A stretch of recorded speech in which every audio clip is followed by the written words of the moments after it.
এইমাত্র ঘুম থেকে উঠছি, তো ভাবি তোমাদের কাছেও শেয়ার করি কথাটা। তা স্বপ্ন দেখেছি, এরকম স্বপ্ন আমার লাইফে দেখো নি বা।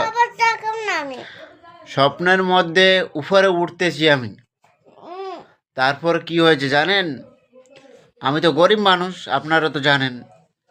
এত বড় লোক হয়ে গেছি যে গাড়ি, অটোলিকা সমস্ত কিছু আমার কাছে আছে, কিন্তু আমি হুতাশে পাগল হয়ে গেছি। হঠাৎ করে যখন আমার পাশে এতগুলো জিনিস আসে, মাথায় পানি ঢালাঢালি শুরু হয়ে গেছে। পাড়া প্রতিবেশী মানুষরা আমাকে মাথায় পানি ঢালতেছে। এত পয়সা হয়ে গেছে, বিএমডাব্লিউ কার, হেলিকপ্টারও কিনে নিয়েছি।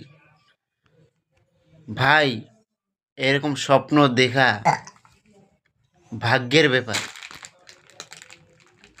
আমাকে আর সাইকেল বাইকে লাগে না, তো আমি ডাইরেক্ট উপরে উঠতেছি।